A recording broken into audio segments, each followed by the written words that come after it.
Hi hello welcome to మగవ channel. ఈ భామకు గ్రీన్ కలర్ అంటే పిచ్చి. ఏ రేంజ్లో అంటే ధరించే దుస్తుల నుంచి ప్రతిదీ ఆకుపచ్చగా ఉండాల్సిందే.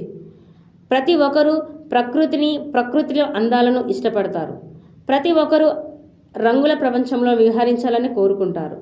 అయితే కొన్ని రంగులంటే ఇష్టం ఉంటుంది. అందుకు తగిన విధంగా తమకు నచ్చిన మనసుకు మెచ్చిన రంగులు దుస్తులను ధరిస్తారు. కొందరు తమకిష్టమైన రంగులు కారుకుంటారు. అయితే సాధారణంగా పురుషులకు నీలం రంగు అంటే ఇష్టమని, మహిళలకు పింక్ రంగు అంటే చాలా ఇష్టమని. అయితే ఈ ఇష్టాలను వ్యక్తిగతం అయితే కొంతమందికి తమ ఇష్టపడిన రంగులపై ఏ రేంజ్లో అయినా అభిమానం చూపిస్తున్నారంటే తాము ధరించే దుస్తుల నుంచి ఇంటి రంగు, కారు రంగు ఇలా ప్రతిదీ తమకు నచ్చిన రంగుల్లోకి ఉండాలని కోరుకుంటారు. అలాంటి ఓ మహిళ ప్రస్తుతం నెట్లో ఓ రేంజ్లో చర్చనీయాంశమైంది. న్యూయార్క్లో నివసించే ఎలిజబెత్ స్వీట్ హార్ట్కు ఆకుపచ్చ రంగు అంటే ఇష్టం. ఎంతగా ఇష్టం అంటే ఆమె తన చుట్టూ ఉన్న ప్రతి దాన్ని పూర్తిగా ఆకుపచ్చగా మార్చేసే విధంగా ఆకుపచ్చ రంగుని ఇష్టపడుతుంది. ప్రపంచం ఇప్పుడు ఆమెకు గుర్తిస్తుంది. అంటే ఆమెకు ఆకుపచ్చ రంగు పట్ల ఉన్న మక్కువను అర్థం చేసుకోవచ్చు. తన అభిరుచి కారణంగా 83 ఏళ్ల ఎలిజబెత్ తనను మాత్రమే కాదు, తన ఇంటిని అందులో ఉంచిన వస్తువులను గ్రీన్ కలర్లో మార్చేసింది.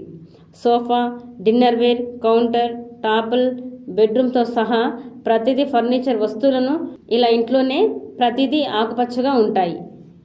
ఈ రంగుని ఎందుకు ఇష్టపడుతుందంటే ఈ హాబీ గురించి మీడియాతో మాట్లాడుతూ మనిషిని సంతోషంగా ఉంచడంలో రంగులు ఎంతగానో సహకరిస్తున్నాయనడంలో ఎలాంటి సందేహం లేదని, అయితే కొన్ని ఇష్టమైన రంగులు మీ మూడును పూర్తిగా మార్చేస్తాయని, అలాంటిదే తనకు గ్రీన్ కలర్తో అనుబంధం అని చెప్పారు. ఎలిజబెత్ తన రంగును చూసి వెంటనే మనసు సంతోషిస్తుంది, లోపల నుంచి ఒక స్థాయి శక్తి వస్తుందని పేర్కొంది.